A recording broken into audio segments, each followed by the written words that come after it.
आइए आज हम 10th क्लास के बहुत ही महत्वपूर्ण क्वेश्चंस सिद्ध करो कि रूट 3 एक अपरिमेय संख्या है, इसका डिस्कस करते हैं, इसको प्रूव करते हैं। और इसको प्रूव करने से पहले इसमें एक जो थ्योरम प्रयोग होने वाली है उस थ्योरम का डिस्कस कर लेते हैं। थ्योरम है यदि p एक रूट संख्या है या अभाज्य संख्या है,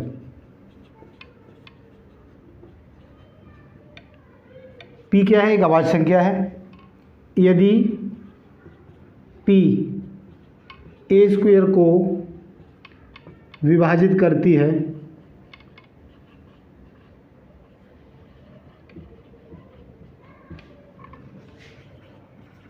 तो p a को भी विभाजित करेगी।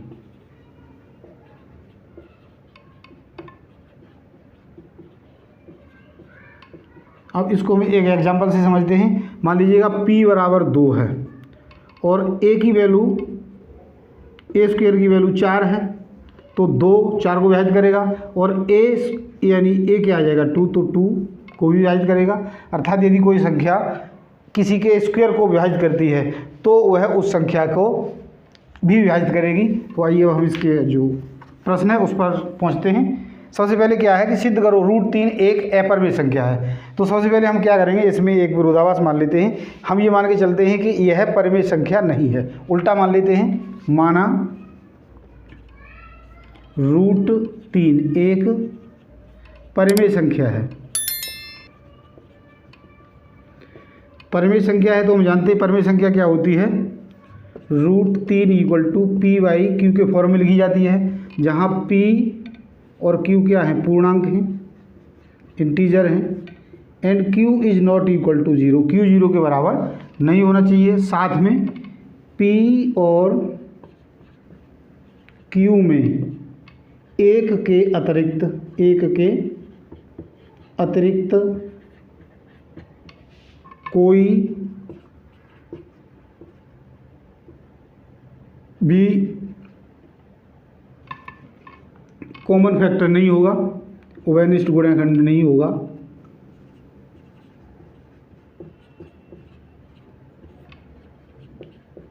गुणनखंड नहीं होगा। यदि होता है तो हम उसको मिनिमाइज कर लेते हैं। तो सबसे पहले हम इसका दोनों ओर का स्क्वायर करेंगे तो क्या आ जाएगा, 3 बराबर पी स्क्वायर बटे क्यू स्क्वायर। दोनों ओर का वर्ग करने पर, दोनों ओर का वर्ग करने पर ये भी प्राप्त हो गया। अब हम इसको 3 Q square equal to P square लिख सकते हैं, या Q square equal to P square by 3। It means क्या हो गया कि 3 पी स्क्वायर को विभाजित करेगी, ये कंडीशन है। अब परिमेय से क्या हो गया, 3 पी को भी विभाजित करेगी, पी को भी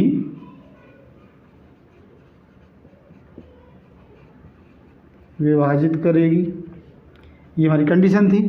अब हम इसका मतलब क्या है कि जो 3 है वह p का एक घटक है। जो p है उसको p इक्वल टू 3c लिख सकते हैं, 3c मान लेते हैं।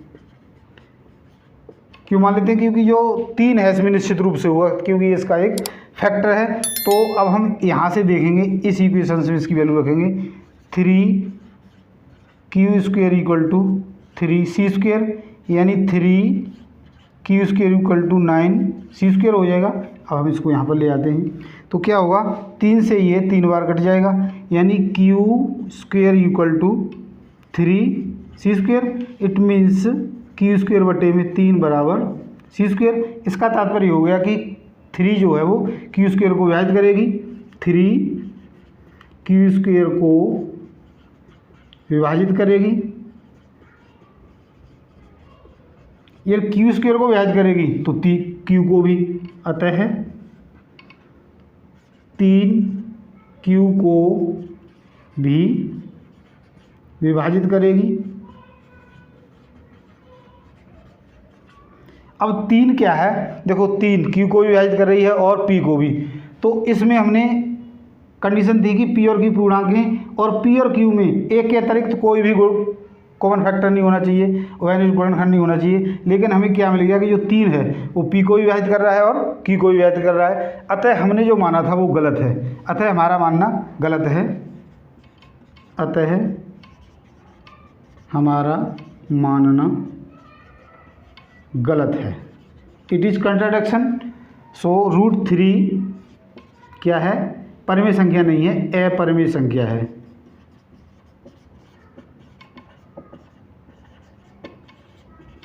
अब जनरली हम देखें तो जो अपरिमेय संख्या का मतलब है जिसको हम जानते नहीं हैं, अर्थात जिसके बारे में हम बहुत डिटेल से कुछ नहीं कह सकते, उसी को हम अपरिमेय संख्या कहते हैं, यानी हमारी पहुंच से दूर है। तो यदि जिसको हम नहीं जानते उसमें किसी का गुणा कर दें तो भी नहीं जान सकते, जिसमें हम कुछ जोड़ दें तो भी कुछ नहीं जान सकते, यानी घटा दें तो भी कुछ नहीं जान सकते, या भाग कर दें।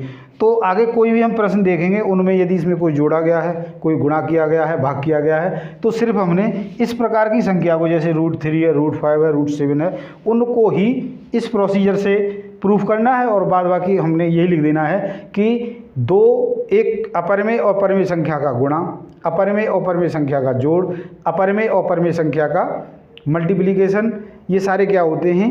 स्वयं भी अपरिमेय संख्याएं होती हैं। तो आशा करता हूँ आज मेरे द्वारा समझाए गए इस क्वेश्चंस की जो स्ट्रेटजी थी उसको आपने समझ लिया होगा। अरे समझ लिया, हमारी वीडियो को पसंद किया तो लाइक और शेयर जरूर करें, और यदि अब तक हमारे चैनल को आपने सब्सक्राइब नहीं किया तो सब्सक्राइब जरूर करें। तो आज के लिए इतना ही, कल फिर मिलते हैं इसकी एक्सरसाइज के साथ। धन्यवाद।